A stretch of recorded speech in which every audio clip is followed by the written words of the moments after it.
Guys, this is Surabhi and I welcome you all to my channel. तो आज की जो वीडियो है वो हमारा प्रोफेशनल मेकअप कोर्स का डे 4 है, जिसके अंदर मैं आपको मॉइस्चराइजर की इन डेप्थ नॉलेज देने वाली हूँ। तो वीडियो को बिना स्किप करें एंड तक जरूर देखें, बहुत इन्फॉर्मेटिव होने वाली है ये वीडियो आपके लिए। और वीडियो अच्छी लगे तो लाइक करें, फ्रेंड्स फैमिली रिलेटिव्स के साथ उसको ज़रूर शेयर करें और चैनल को सब्सक्राइब भी करें और साथ में बेल बटन भी हिट करें ताकि मैं जब भी कोई वीडियो अपलोड करूँ तो आपको तभी मिल सके और आपसे स्किप ना हो।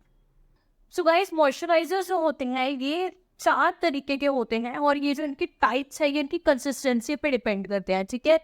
तो one is cream, lotion, gel and another one is liquid. Okay, अब ये एक दूसरे को जो डिफर करते हैं वो अपनी कंसिस्टेंसी के बेसिस पर डिफर करते हैं और कंसिस्टेंसी के बेसिस पर ही हम उसको देखते हैं कि ये किस स्किन टाइप पर जाएगा। ओके, सो जो क्रीमी मॉइस्चराइजर्स होते हैं वो थिक होते हैं, ठीक है, और स्टिकी होते हैं, ठीक है।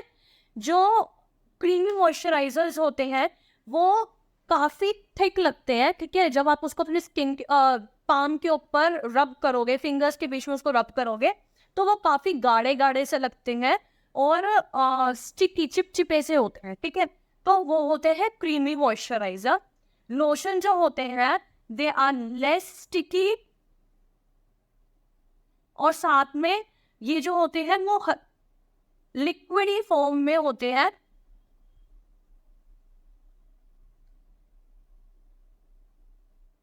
लिटिल लिक्विडी और लिटिल क्रीमी, ठीक है।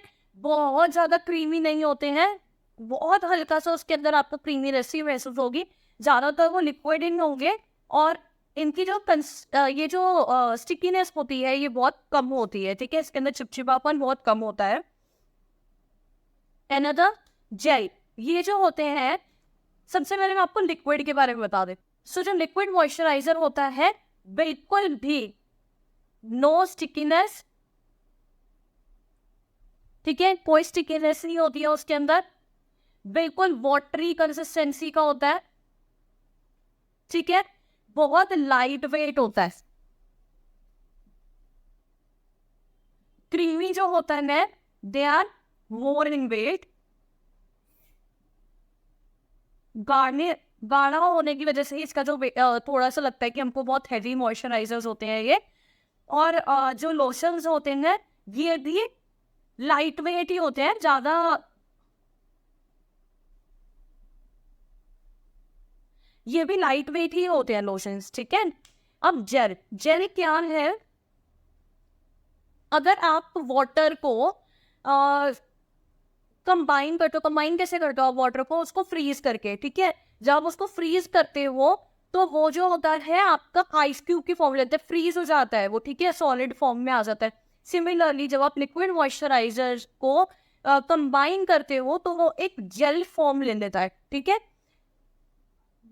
लिक्विड अगर बिल्कुल ही वाटरी है तो जेल जो होता है वो बिल्कुल वाटर कंसिस्टेंसी का नहीं होता है, लेकिन वो स्टिकीनेस भी नहीं देता, ठीक है, उसके अंदर कोई स्टिकीनेस भी नहीं होती।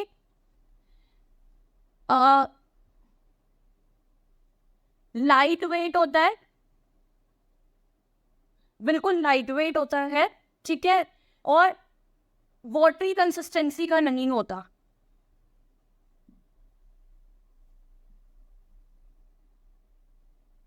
ओके, तो मैं आपको क्लियरली ये सारी चीजों को एक्सप्लेन करती हूँ। क्रीम में मैंने बताया कि थिक होती है, वेट में ज्यादा होती हैं और स्टिकीनेस, क्योंकि ये जो क्रीम होती है ये अगर आप, मैंने बताया कि अगर आप इसको अपने पाम पर या फिंगर पर रब करते हो तो एक ये काफी चिपचिपा सा लगता है। ऐसा लगता है कि मतलब अगर आप इसको अपनी ऑयली वाले या नॉर्मल वाले अपनी स्किन के ऊपर लगा लेते हैं तो उनकी जो स्किन होती है वो काफी चिपचिपी सी लगने लग जाती है, ठीक है। लोशन, लोशन क्या होता है कि वो उसकी कंसिस्टेंसी बिल्कुल वाटरी भी नहीं होती है, क्रीम कंसिस्टेंसी भी नहीं होती है, बिल्कुल मीडियम कंसिस्टेंसी होती है, नॉन स्टिकी होते हैं, चिपचिपापन नहीं देते हैं, लेकिन वो वाटरी कंसिस्टेंसी के भी नहीं होते, लिक्विड कंसिस्टेंसी के भी नहीं होते हैं, ठीक है। अनदर बहुत हल्का सा उसके अंदर मॉइस्चर होता है। ओके, जेल और लिक्विड वाले जो होते हैं ये बेसिकली क्या होते हैं कि इनके अंदर ये तो बिल्कुल ही लाइट वेट होते हैं, लिक्विड वाला वाटरी कंसिस्टेंसी का होता है, जेल वाला जो होता है वो बिल्कुल वाटरी कंसिस्टेंसी का नहीं होता है। लेकिन अगर आप उसको अपने पाम पर रब करोगे तो वो इजीली ग्लाइड हो जाता है आपके पाम के ऊपर, आपके फेस के ऊपर इजीली ग्लाइड हो जाएगा, लेकिन बिल्कुल पानी जैसा बहेगा नहीं, ठीक है। लाइट वेट होते हैं ये दोनों ही, एक वाटरी कंसिस्टेंसी का है, एक नहीं है, और दोनों ही नॉन स्टिकी होते हैं, ठीक है। अब मैं आपको बताती हूँ कि ये कौन सी स्किन टाइप के ऊपर जाता है। तो जेल और लिक्विड जो होता है ये दोनों ही ऑयली स्किन के लिए है, क्योंकि हमारी स्किन के अंदर ऑलरेडी, ऑयली स्किन वालों की स्किन के अंदर ऑलरेडी मॉइस्चर जो होता है वो एडिक्वेट अमाउंट में होता है और एक्टिवली ऑयल रिलीज ही हो रहा होता है। अगर हम उसके ऊपर क्रीमी कंसिस्टेंसी का मॉइस्चराइजर लगाते हैं तो उससे जो हमारी स्किन होती है वो और ज़्यादा चिपचिपी हो जाती है और एक्सेस में ऑयल रिलीज होने लग जाता है। तो हम क्रीमी कंसिस्टेंसी की जो मॉइस्चराइजर है ऑयली स्किन वाले बिल्कुल नहीं लगाते हो, नॉट फॉर ऑयली स्किन, ठीक है। ऑयली स्किन वाले क्रीमी कंसिस्टेंसी को बिल्कुल यूज नहीं कर सकते हैं, वो सिर्फ लिक्विड और जेल बेस्ड यूज करेंगे। लोशन जो होता है उसके अंदर मॉइस्चर कंटेंट होता है वो थोड़ा होता है, क्रीम के हिसाब से तो बहुत ही कम होता है। तो ये वाले जो है ये वो स्किन वाले यूज कर सकते हैं जिनकी नॉर्मल टू ऑयली है, ठीक है। अब मैंने आपको बता दिया था ना कि नॉर्मल टू ऑयली कैसे होती है। तो अगर उनकी समर में ऑयल रिलीज हो रहा होता है और विंटर में नहीं रिलीज हो रहा होता है या बहुत कम अमाउंट में रिलीज हो रहा होता है तो वो विंटर में लोशन का यूज कर सकते हैं, ठीक है। जेल और लिक्विड जो है वो कंप्लीटली ऑयली स्किन वाले ही यूज करते हैं, और जो आप मेकअप के लिए स्किन प्रेप करते हो उसके अंदर जेल बेस या लिक्विड बेस मॉइस्चराइजर ही प्रेफरेबल होता है कॉम्बिनेशन के लिए भी और ऑयली स्किन के लिए भी, ठीक है। लोशन जो होता है ये कोई भी स्किन वाले यूज कर सकते हैं, normal to oily, normal, dry, ठीक है। लेकिन क्रीम जो होता है ये जो सूटेबल है वो वेरी ड्राई के लिए है, ठीक है। तो क्रीमी मॉइस्चराइजर जो होते हैं ये वेरी ड्राई स्किन वाले यूज कर सकते हैं, करते हैं, वो उनके लिए प्रेफरेबल होते हैं। लोशन जो होते हैं नॉर्मल टू ऑयली, नॉर्मल और ड्राई के लिए। जेल और लिक्विड बेस जो होता है कॉम्बिनेशन और ऑयली स्किन के लिए, ठीक है। सो मैं आपको जेल मॉइस्चराइजर की कंसिस्टेंसी दिखा देती हूँ, क्योंकि मेरी स्किन ऑयली है तो मैं डॉट एंड की का मॉइस्चराइजर जो है ये मैं रेगुलर बेसिस पे यूज कर रही हूँ, और ये जो है ये जेल है, ये देखो आप क्लोजली, अगर आप ये कैमरा कैप्चर कर रहा है तो ये देखो इसकी जो कंसिस्टेंसी है ये बहुत पतली है, फ्लोइंग कंसिस्टेंसी है, लेकिन बिल्कुल पानी की तरीके से ये नहीं निकल रहा है, ठीक है। और अगर मैं आप उसको पिक करके दिखाऊं अपने पाम पर तो आप ये देखिए, ठीक है। अब मैं इसको जब रब करूंगी तो ये बिल्कुल इजीली पानी के तरीके से ये मेरे पाम पर, या देखिए बिल्कुल इजीली ग्लाइड हो रहा है, लेकिन ये फ्लोई कंसिस्टेंसी का नहीं है, इसलिए वाटर बेस्ड नहीं है, ये जेल बेस्ड है, ठीक। और ये इजीली जो हमारी स्किन में पेनिट्रेट हो जाएगा, ये देखिए इजीली मेरी स्किन में पेनिट्रेट हो रहा है और बिल्कुल भी चिपचिपाहट फील नहीं हो रही है, बिल्कुल भी स्टिकीनेस फील नहीं हो रही है, ओके। और बहुत ही लाइट वेट है। सो गाइस अब मैं आपको लोशन भी बता देती हूँ कि लोशन किस तरीके का होता है। तो ये हिमालय का बेबी लोशन है और मैं इसकी कंसिस्टेंसी दिखा देती हूँ, ये देखिए ये बहुत लाइट वेट होता है, जैसा मैंने आपको बताया, हल्का सा इसके अंदर मॉइस्चर होगा, लेकिन ये भी देखिए लिक्विडी फॉर्म में है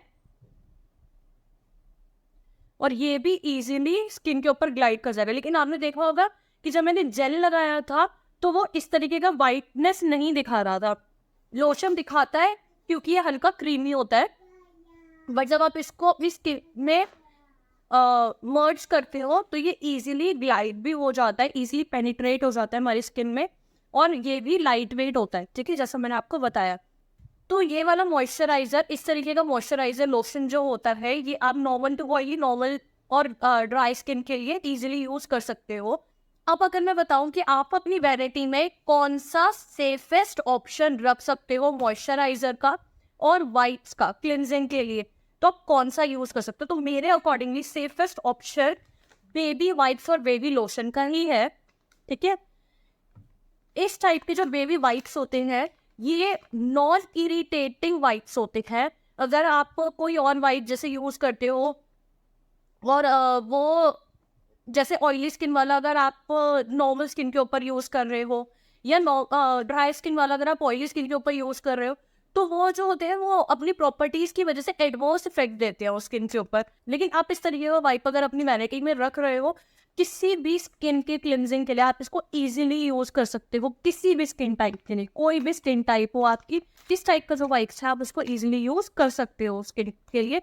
और सेंसिटिव स्किन के लिए भी ये वाइप बहुत इजीली जाएगा, क्योंकि ये बेबी वाइप्स है, नॉन इरिटेटिव प्रॉपर्टीज इसके अंदर है, तो सेंसिटिव स्किन वालों के लिए कोई इशू आएगा ही नहीं क्लिनजिंग के लिए।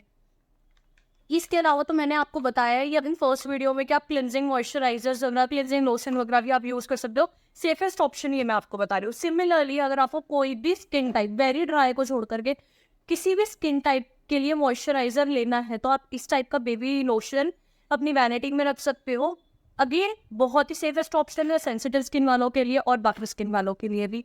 तो मैं पर्सनल प्रेफर जो करती हूँ, अगर मेरी स्किन जैसे विंटर में तो हल्की सी नॉर्मल और बिट ड्राइनेस की तरफ अगर मैं फेस वॉश करके आती हूँ, तो उस टाइम पर जो मेरा ये माउथ एरिया है वो ड्राई हो जाता है, तो मैं प्रेफर करती हूँ कि मैं विंटर में बेबी लोशन यूज करूँ नॉर्मल स्किन प्रेप के लिए भी, और समर के लिए तो मैंने आपको बताई। सो गाइस, मैंने सेफेस्ट ऑप्शन भी आपको बता दी क्लिनजिंग और मॉइस्चराइजिंग के लिए।